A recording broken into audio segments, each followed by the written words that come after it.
Thank you. in that regard. Sure. We can get in the weeds, but I don't think it's necessary.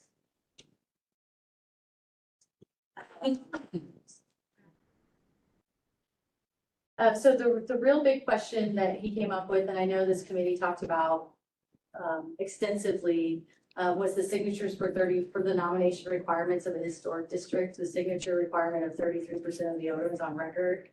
And he brought up, what if someone owned 8 of the 10 lots, 80% of the district, there would only be 3 votes total potentially. Did you consider votes as a percentage of the total land area? And I, from memory, had told them that the committee discussion had really, what brought that up was Capitol Avenue and a scenario like Barbara Fisher, and he acknowledged that there's kind of a two-way street for that to go, but he just wanted to bring up, to make sure that you are all still good with the 33%. So, Oh, I'm sorry, this is on page 6.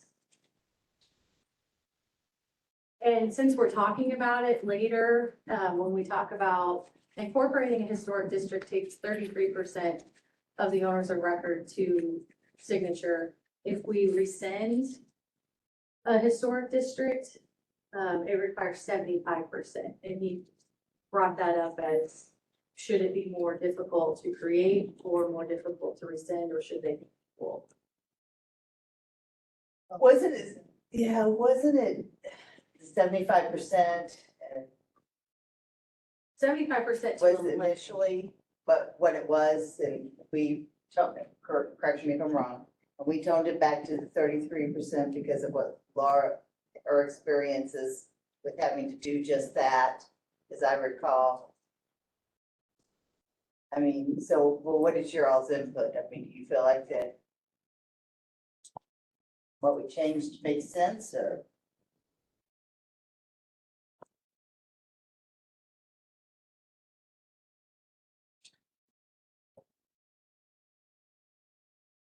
I do remember us making it less stringent because that was just to put in the application, right? It was just to get it going. It wasn't the actual making it a district, because then it had to go through the overlay and all of the things that went in there. We couldn't even get to that process without doing that. And I think that's Why why, we want to make it a little more friendlier? right. That's how I remember it. I think it was a year ago, but Yeah, I mean, what do you think? I mean, is that, No, and that's, and, Nick, and I think, we also, with the conversation with Clint, is that we had looked at other cities based on this committee had wanted us to look at other cities, and it was just all over. Right. St. Louis was 10%, other places were 75, there was just no kind of, no kind of agency consistency there as far as that. It was more of like what works for your. and we may get some pushback. We may.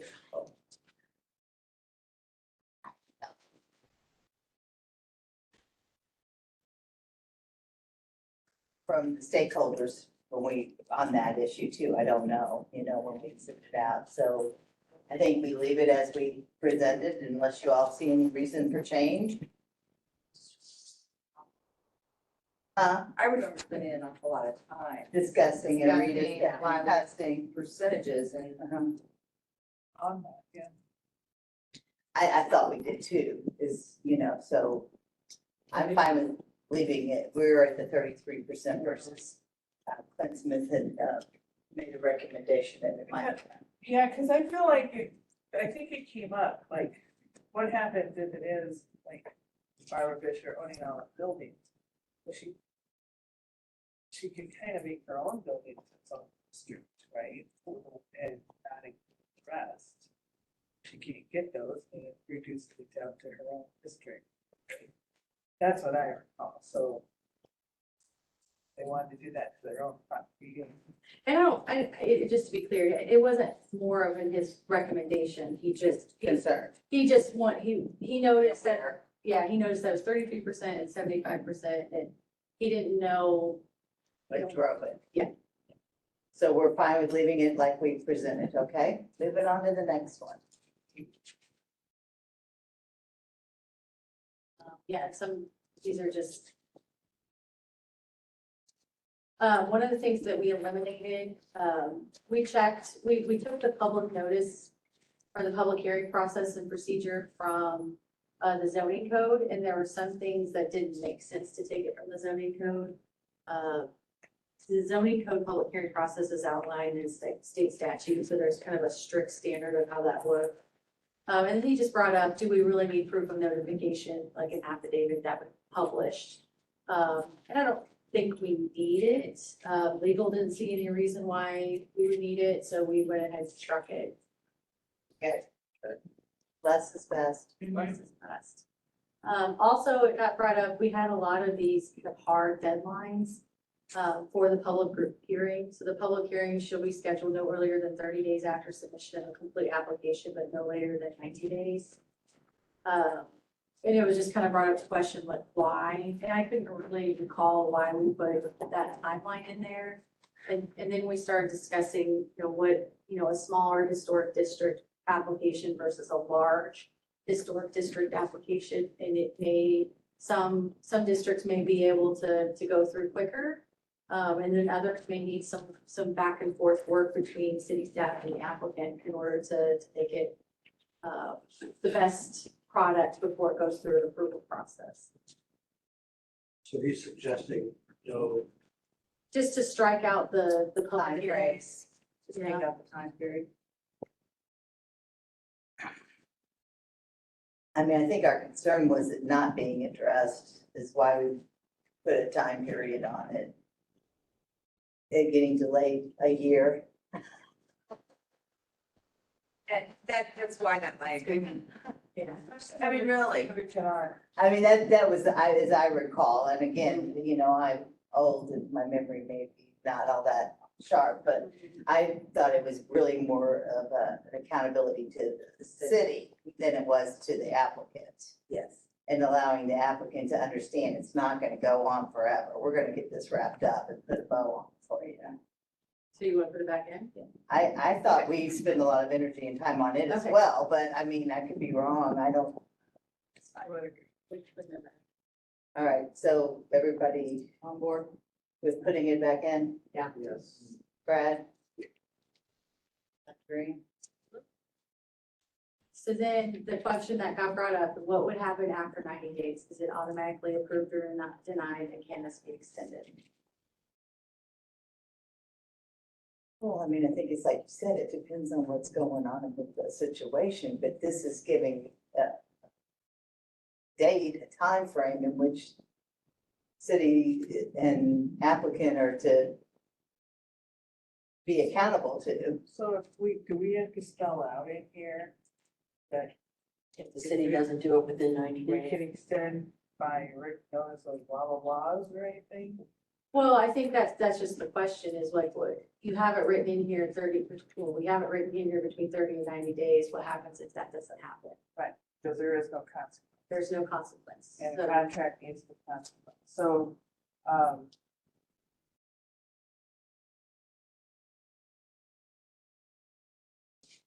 guess that means it goes back to the drawing board unless an extension. Well, again, Again, it would come back to the city not doing it.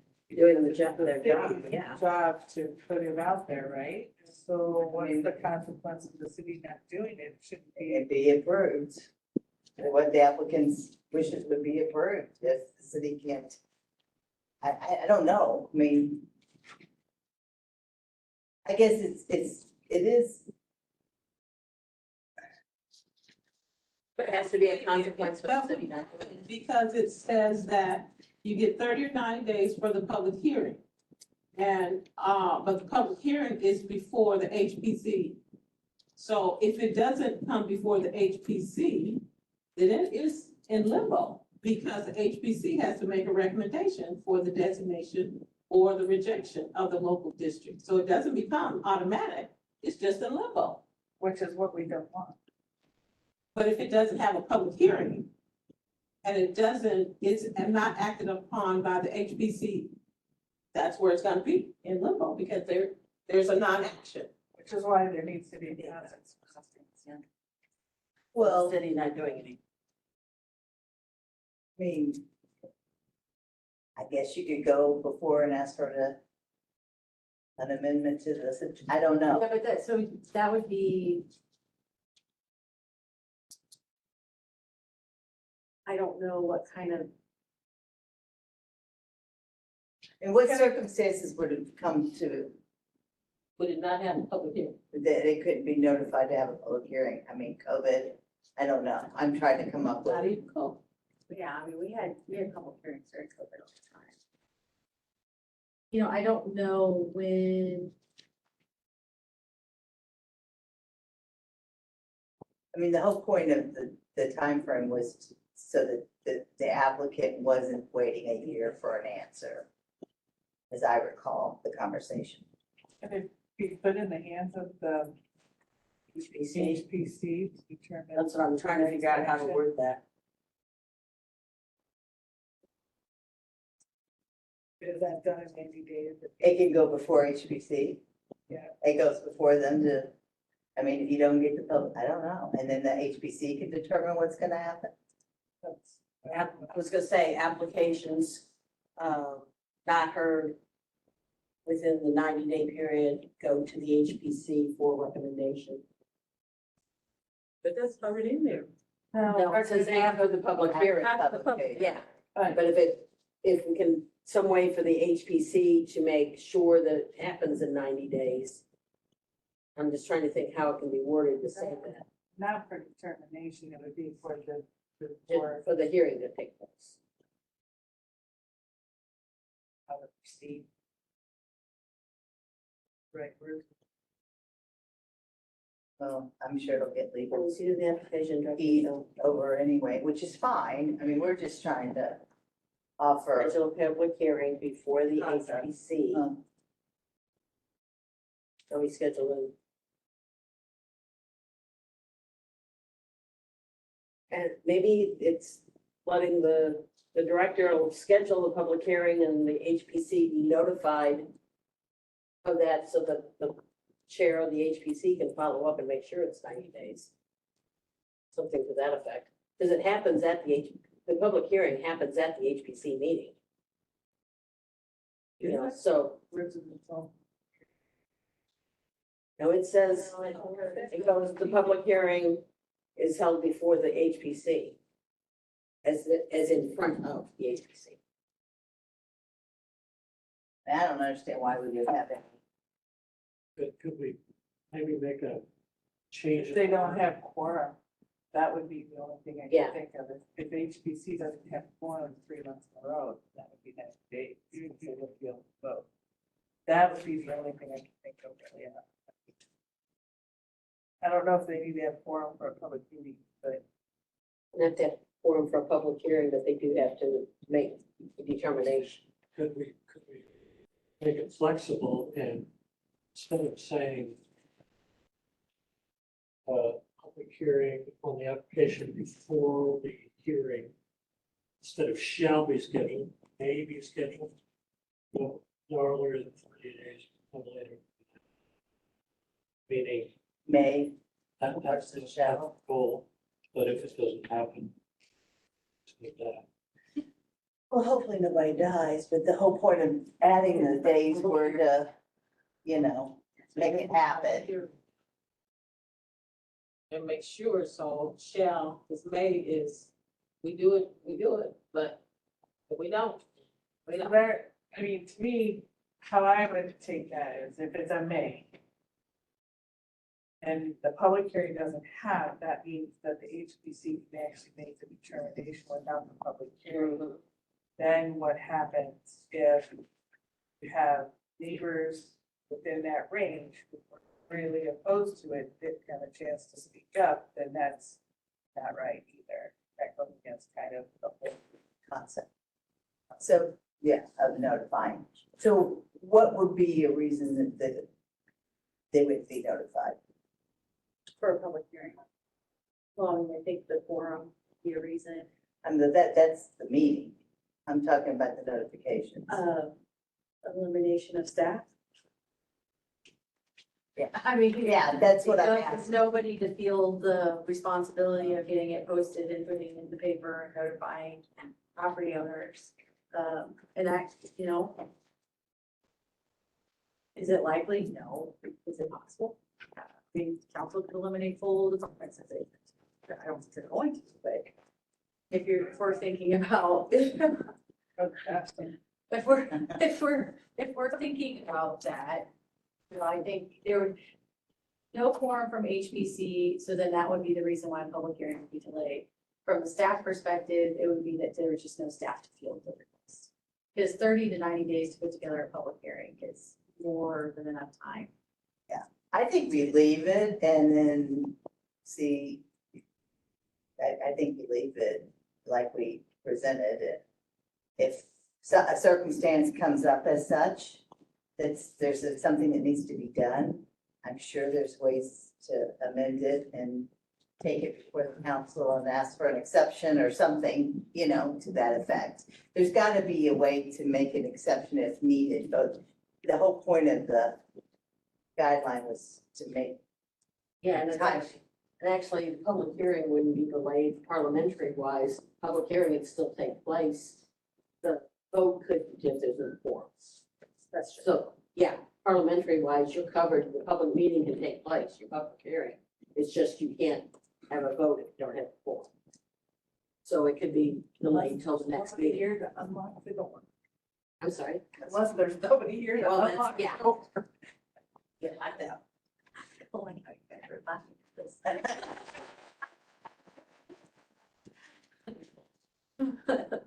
That's get for a meeting within a year. Well, I can see, I feel like there has to be a timeline.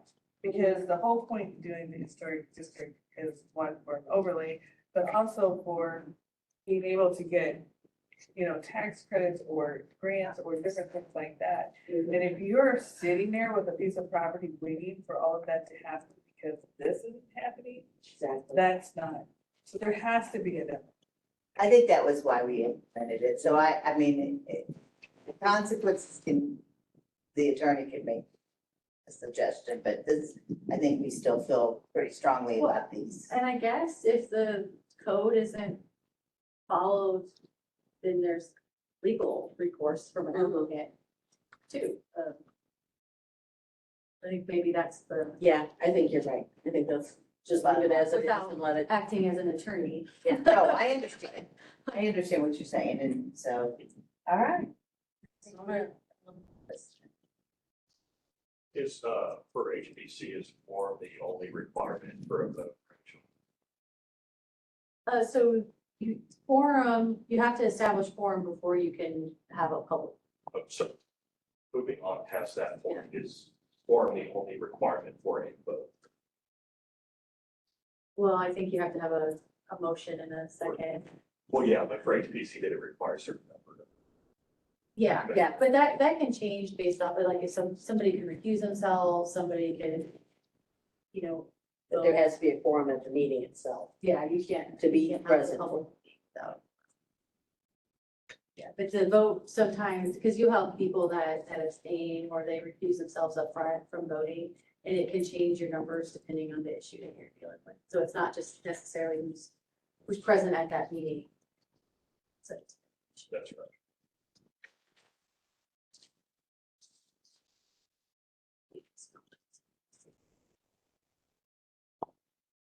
This is just, so we're good moving on from this? Yeah. Leave it as is? Leave it as is. Okay. And then some more formatting.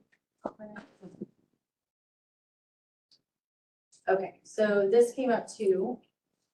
We went ahead and cut out, okay, so upon HPC recommendation. So this is, the HPC has made a recommendation for a historic district. And this is on, sorry, this is on page 9, the top of the page. It's not on the top of my 9, it is on the bottom of my 9. We aren't that. So that's We're okay. finding. We're finding it, it's on the bottom of 9. I figured out where I'm at, where. Yeah, All right, well, we'll just. you're good, you're good. Okay, let's keep on cruising.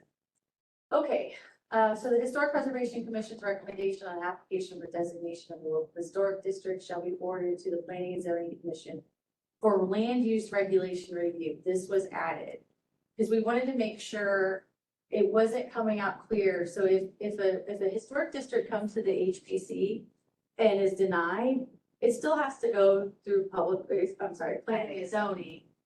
And I think, Bunny, you probably get this too, because this happens in planning and zoning, is that even if you receive a negative recommendation, you still have to go to council. So once that process starts, you get a recommendation from HPC, and you get a recommendation from planning and zoning, and they could be yay or nay. It doesn't matter. It always ends up at council or a final decision. So we needed to make sure that this was clear. Okay. And we wanted to make sure that the HPC is looking at a historic district application as its historic value to the community.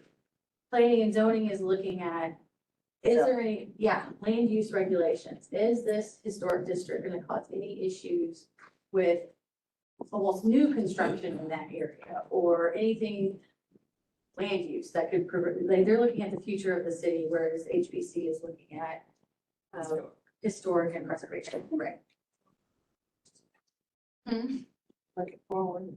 Right, yeah, kind of. We also took out that there's this weird, I don't know how it got provided as the Historic Preservation Commission recommends denial of the application. The applicant may within 7 days of such recommendation of denial withdraw the application. It just ended up being, we weren't sure what it was saying Yeah, there, so we went through and cleaned it up a little bit. Yeah. And we put withdrawn and amended applications shall be processed in the same manner as the original applications, except that the applicant does not have to pay the new application fee.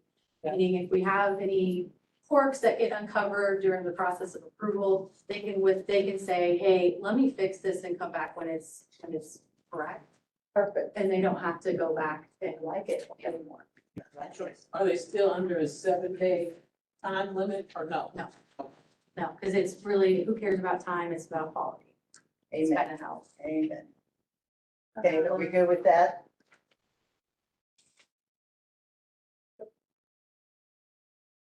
Okay, Okay. And then the other thing that came up was how can the HPC request changes? Can the HPC table, can the applicant request a continuance? So I did get this answered by our legal team. HPC can always, you can table, that's just a right of a public body. You can always table, the applicant can always request a continuance, and it just can be denied. So we didn't really need to outline that there. And then this was the other question, is does P and Z have to remove any additions to HBC? And it came back to yes, because of the land use regulations.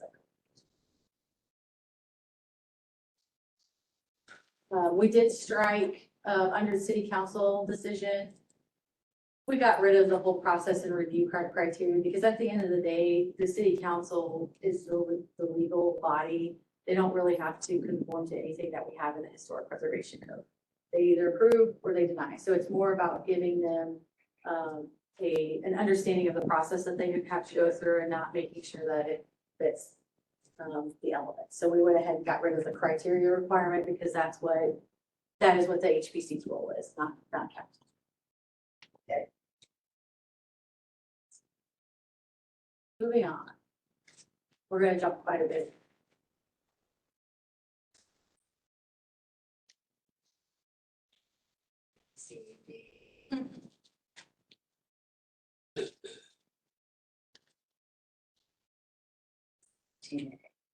Yeah. The other thing that we did, and I should have pointed this out. So in the last draft that we approved, we had the I'm gonna scroll back up. In the last draft that we approved, we had everything bundled.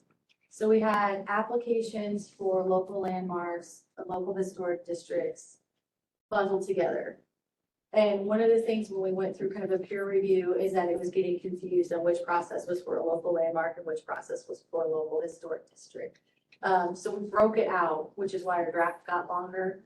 So now there's a section for application for designation of local landmarks, and there's a section for application for designation of local historic districts. And it's a lot of repeat, but it makes more sense from the applicant's perspective, because if you're trying to follow a process, you're trying to tailor it to what your request is.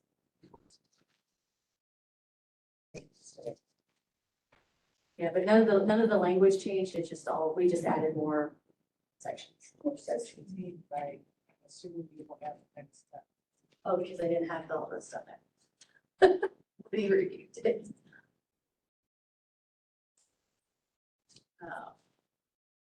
And then we also, the historic legacy districts didn't really change much, because we just had that adopted. Procedures to amend or rescind. And this is when it starts getting. So his question, and I'm on, okay, I'm sorry, let me go back up to it. We're in section 15A-10, procedure to amend or rescind. And under C, so we have the rescinding in local historic district or a local landmark going straight to the city council. Do you feel like it should go to the HPC first? Where's that again?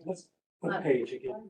With On page So if you're, 17. in other words, you're applying for the HP, or applying for the historic district through HPC and then zoning, and then city council. This says you go just straight to city council and then rescind it, so historic preservation wouldn't have anything to do with it. I think, yeah, Yeah. I feel like it should maybe go goes to HPC. I do too.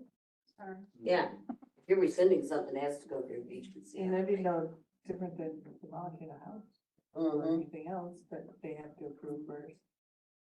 So then I think, that's a good point. I don't think it just never got brought up, but I think we looked at, they have to have 75% of the property owners wanting to rescind. There has to be a public hearing, but we don't really talk about where that public hearing should take place. Mhm. And I think Clint brought up a good point, is that people may be making their own assumptions about where that activity occurs.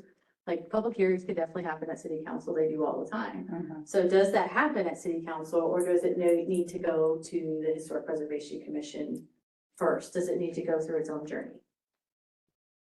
Yes. Okay, If we approved it to begin with, put it in place, it needs to go back to us to take it away. Do you need a motion then? You wanna make a motion? I'll motion that goes to HPC first. Second? Rescind. Yeah. All those in favor? Okay. Any opposed? okay.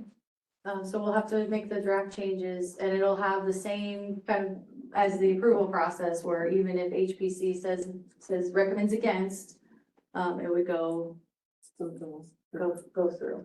I do The only not, thing would, I don't know if it has to go through planning and zoning that way. yeah, I don't think it does either. I'll double check with legal, but it just doesn't make sense, because it would be.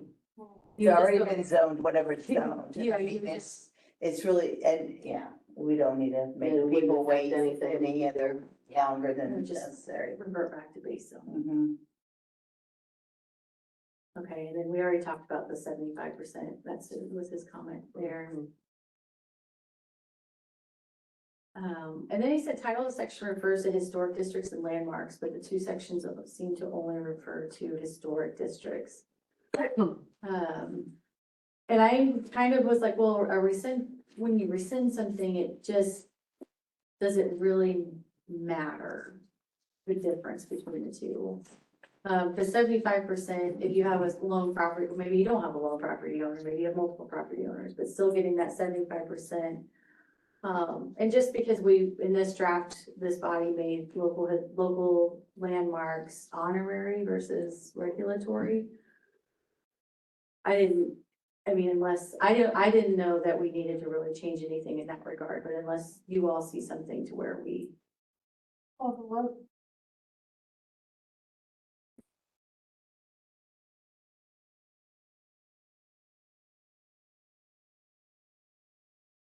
What do you mean by we made it honorary? I thought if somebody wanted to demolish it, you still had to go through the process, They right? still have to go through for demolition, yes, but if but that means that a local landmark would not have to go through design review standards. Right. A local landmark. A But, local landmark is so, standalone. in order to rescind it, I think it would have to go through the process to take it out, because there is still qualifications that that landmark cannot be just from what you want. Right, is there any reason why a local landmark process versus a local historic district process to rescind should be different? No. Is that what you're asking? Yeah. Because if that would be more than 75% of my property.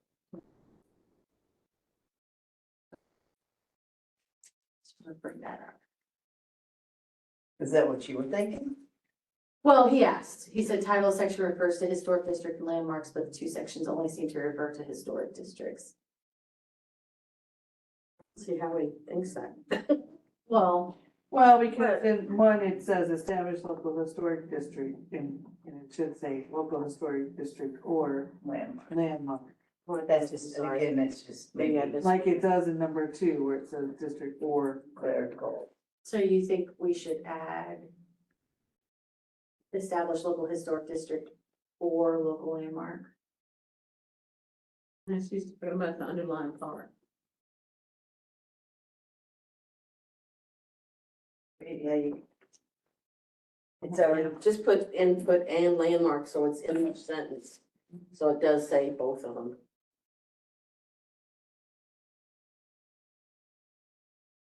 Because it does in number 2. Sorry. Yeah, it does in I, 2-1, 2-2. Yeah. So just make it consistent with the rest. Mm-hmm, that's what we're looking for, right? mm-hmm. Okay. Are we ready to move? Mm-hmm. Okay. You need to put local landmark instead of just landmark. Yeah, that's consistent. Did I not? They'll pick that up, though. Yeah, but you've proved it so many times. I don't know. Who's the they? We're sitting next to they. You've been doing it so many times, it's crazy. For the font's not Italian. What kind of operation do you think we run here?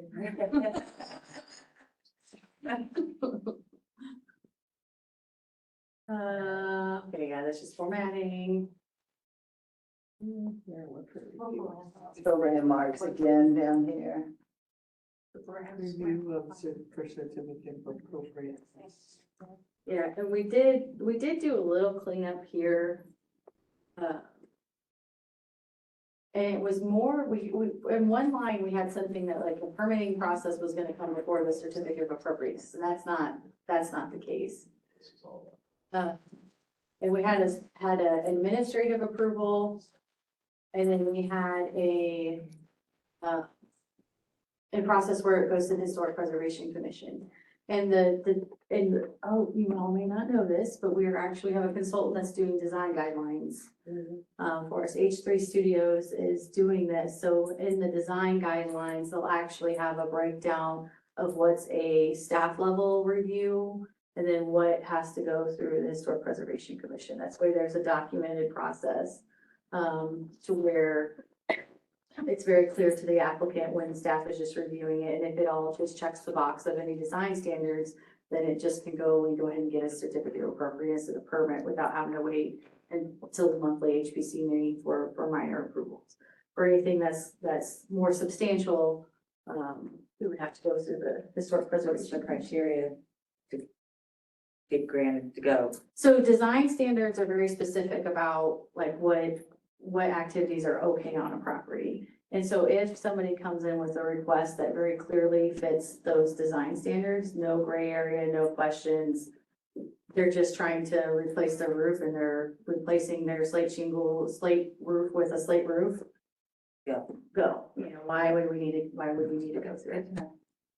But those processes will be broken down a little bit more. So I have a question regarding that. Like if a neighborhood comes to the city with their application fee that includes the boundary and the name.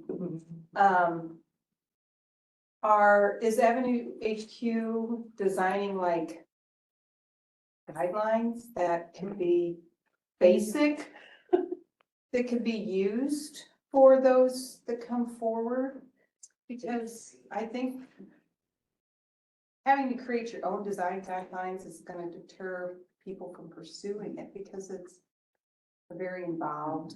Yeah. Well, and I think that that design guideline product that we're pursuing with H3 Studios will be a little bit more helpful on that, because it's just gonna be, and I don't think you could come up with a blanket statement, because it's gonna depend on where that historic district is and what those design standards would be. But staff would provide a lot of assistance there.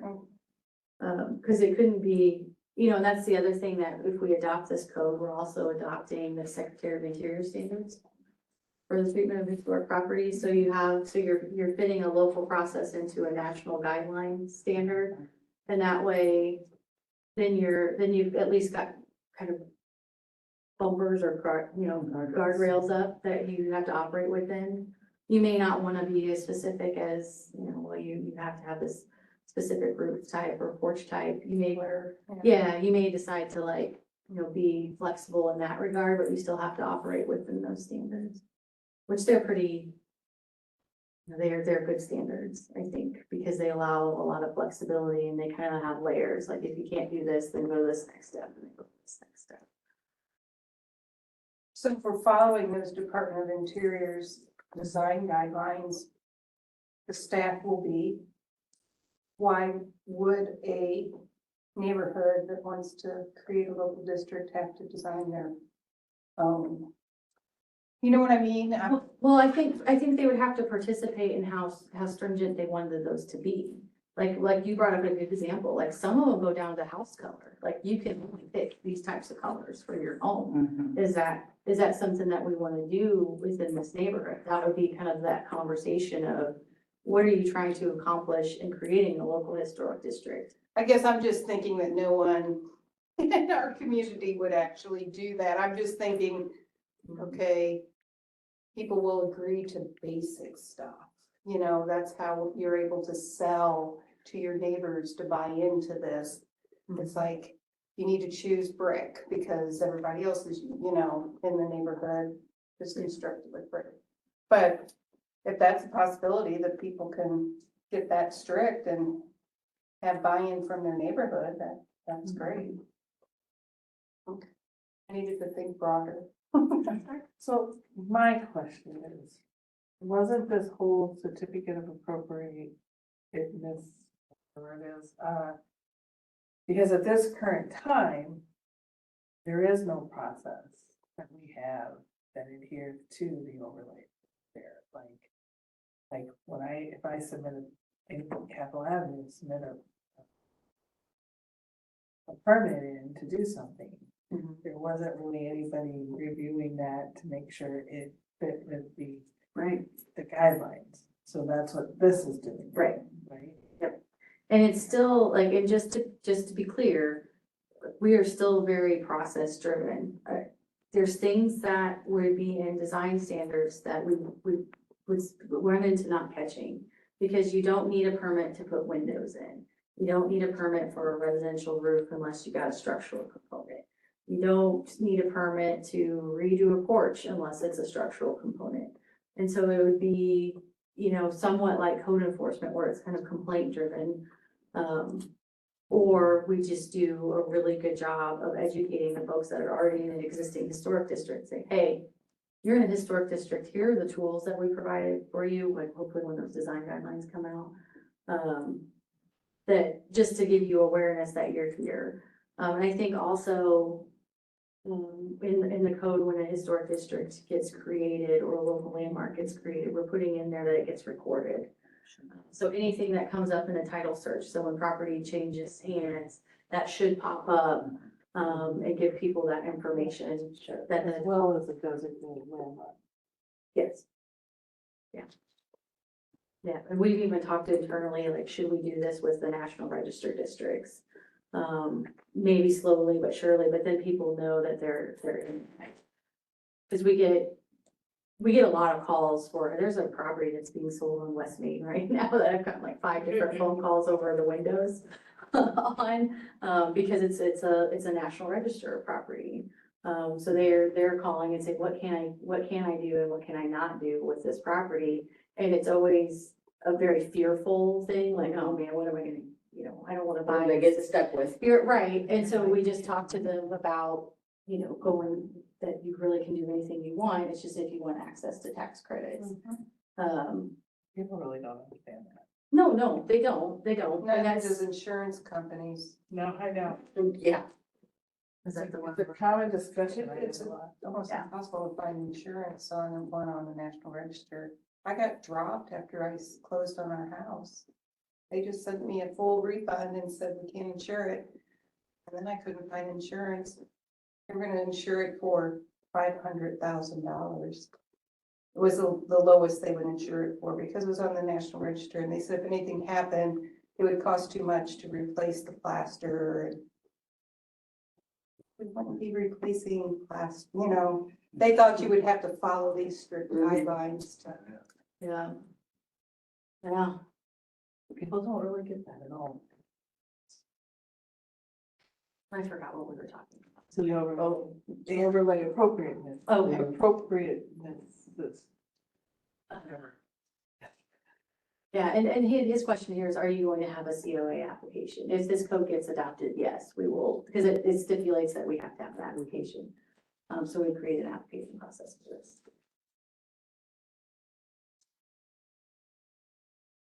Okay, here's where we appeal, oh, did you, sorry. Yeah, well, I'm just trying to figure out how that works. So like, if I wanna do something to my house, I have to come and I have to fill out a COA application as well as. If it A can't, permit? if it can't be administratively approved. So, well, sorry, let me back up. So you want to replace, repair My front porch. front porch, great, okay. So you have a front porch, it's not really gonna require anything structural, so you're not required to pull a permit. But you know that you're in a local historic district. So you're gonna fill out a certificate of appropriateness application. Staff are gonna review it and look and see if your porch design matches with the design standards. And if it does, here's your certificate of appropriateness, go do your porch. If it doesn't, or if it's a gray area, or if it's just, maybe it's a huge wraparound porch. We're gonna send it to the Historic Preservation Commission, and then they can make that determination, and then you could get your certificate of appropriateness and go do your porch. So it's just, it depends on, we have the administrative approach to make things move smoother. We have the HPC approach if things are really. How does that becomes code enforcement? So like, let's say I didn't realize I needed to do that appropriateness thing, and I just started working on my porch and doing my porch. who catches you? You will be caught. I know I'll be caught, because I drive up and down our street all the time, but anyway. Besides that, I mean, On a back street, do it on the Sunday. Yeah, and we've actually, we've dealt with this. The Historic Preservation Commission has dealt with that exact issue on School Street. You had a property owner, they started working on their porch, they were breaking up columns. Perfectly acceptable architectural style with that four square, but that's not what the design guidelines said. So they had to come in before the HPC, and the HPC had to approve it. So it was kind of a stop work, come get your paperwork, just as if you were doing work without a permit. Piece of bread.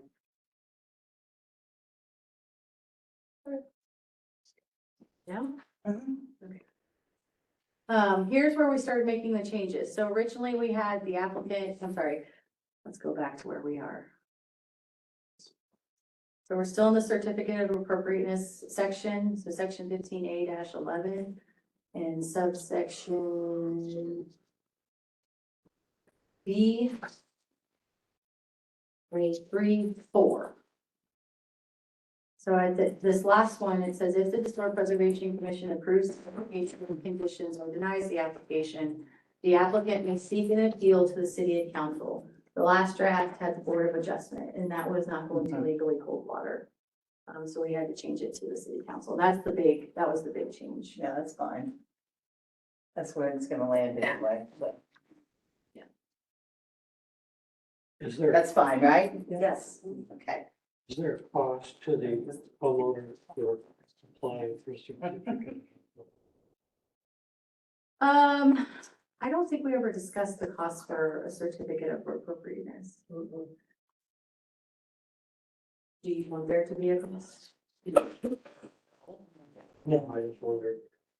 I know that there is a cost for Permit. your landmark. Yeah, and there is a cost for demo applications too, that we currently have.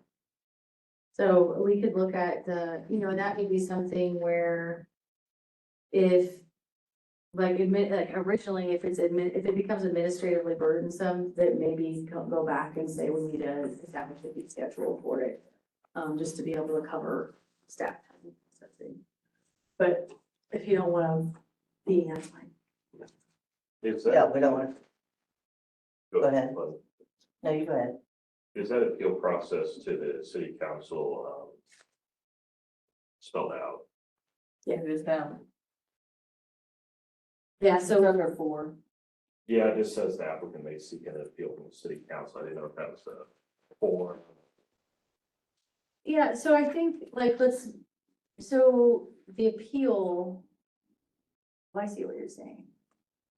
Would it be like anything else that gets appealed? It's just deciding adoption. The public hearing is at what? Do we have a section that just spells out how to appeal to city council, and then we can refer to that section? Yeah, usually an appeal, and we can spell it out, I have no problem with that. Usually appeal, you either contact the city administrator or the city clerk, and the appeal gets put on the agenda. Just add by contacting Yeah, the city. because we currently have that appeal process for the demo, Mhm. and it just says appeal to city council, and usually it's staff driven, so if somebody said, well, I'm gonna go ahead and appeal this process, and like, okay, send me something in writing, I'll forward it to the city clerk and the city administrator. We'll get that on the agenda. But we could spell it out. For clarity.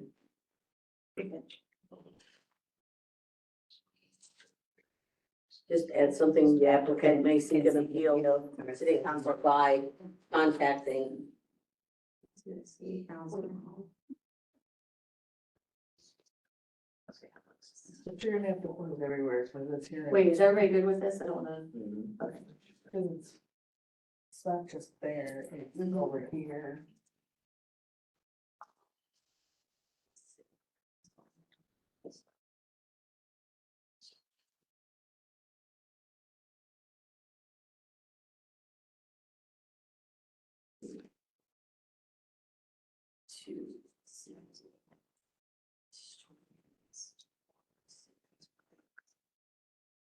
Or by contacting the city, they're not gonna know it's being forwarded, if all you gotta do is pick up the phone and call. You see what I'm saying? Request for, it needs to be in writing, so we have it. for Oh, some purposes. well, okay, maybe you're right, maybe say that, request for appeal, maybe.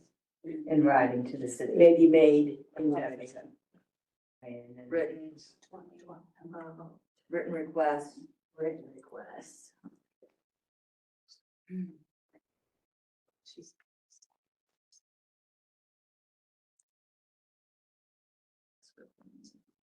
Forward. Somebody's gonna email it. Everybody good with that? Mhm. See. Yeah. Is everybody good with that? Okay. Moving on. All right. Demolition, and yes, I was missing something there.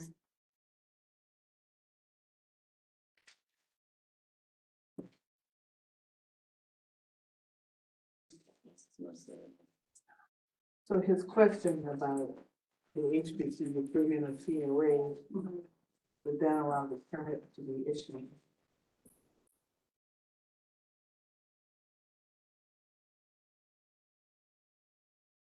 It's just formal.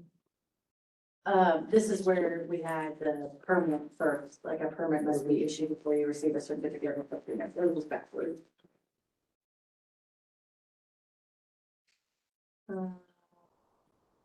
This was just making sure I checked in my homework. No published notice. So he was asking if we need for every demo, if we should be putting an ad in the paper. As in dangerous buildings that don't come to HPC.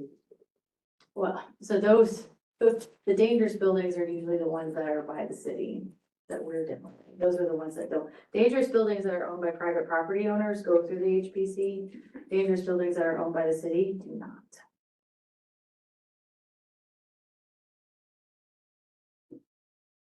So what is the question here? So he's asking if this should be published, because we have written notice of public hearing shall be sent to the owner of the property and to the demolition permit applicant, if different from the owner. So he was asking if this should be published in the newspaper. It may, and not that the more the merrier, I'm all about public notice, but to put stuff and to get the affidavit in a paper would be like a 2-week process. By the time you request that it go in the paper, get it published, and then wait for any comments that would come back from, because the whole reason why you publish it in the paper is for some sort of public comment. Like you want that feedback from the public. But it's a public hearing. But it's a public hearing. Did legal weigh in on that, is that close? That's Clint's comment. I didn't really go through legal on that. We just, with our interaction between each other, we're talking about timelines. Like when you post something in the paper, it's because you have this kind of long, lengthy process and you're requesting public comment. Support. But it's posted on the property, correct? Yeah, we still post it on the property, we'd still notify all people. People within, Yeah, I think that's sufficient. I mean, Yeah. if somebody within the neighborhood has. yeah. Plus those ads are like $200.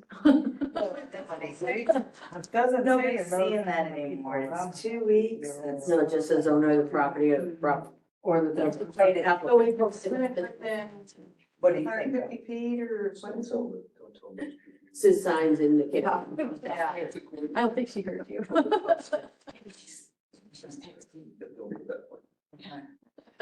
No, I think it makes sense. Probably want that information out of the phone. Getting ready to go over the phone. All right, yeah, we're not in the need for posting.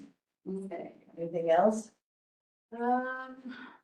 So we haven't changed, so if the city is taking it down, it doesn't. I don't think there's. Nobody knows better. Well, I don't think, and the reason I was given, and I might get, is that when the city is ordering itself to demo, you have conflicting processes. So if you have very clear, and the demolition ordinances are state statutes, like they're basically taken from state statute and put through a local ordinance and was adopted. So if we have another process that is conflicting, then you're running into, the city is not following state statute, and then it creates this liability.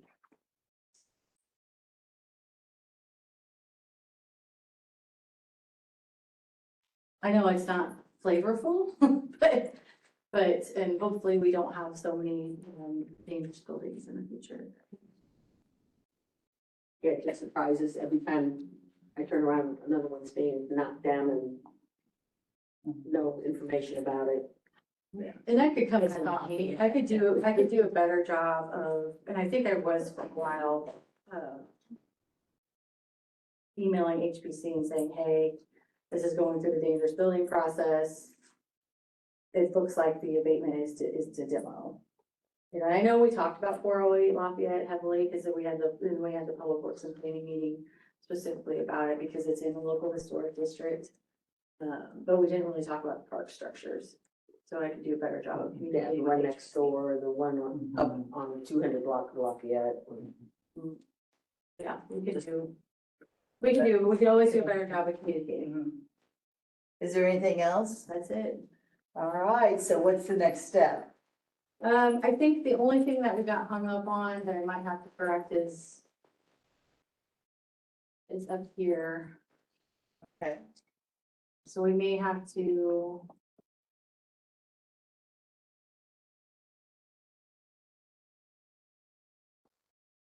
So this process right here, I can write it out in here and then bring the body back next month and approve it, and then we can send it out to public comment. Or if you want to, Why don't you just send an email? so I'll need some sort of action from this body to like send it out. So if you want to,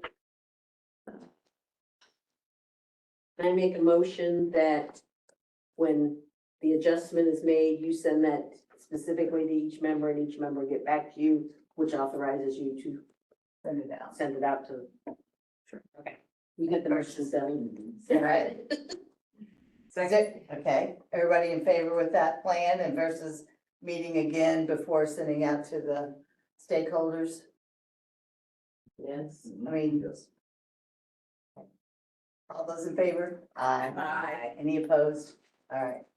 and then the only other question I had is that, is there any, other than Board of Realtors, Historic City of Jefferson, and we got obviously EPC and, planning and zoning, is there any other stakeholder bodies that you think would want to review this? That I send it directly, so I'll probably put out a press release in the public comment period publicly for anybody. Uh-huh. But if there's a body that I should formally request review the code, let me know. Details. Yep. Okay. All right. Thank you all so much for meeting. Need a motion to adjourn. All right. Have fun. I just couldn't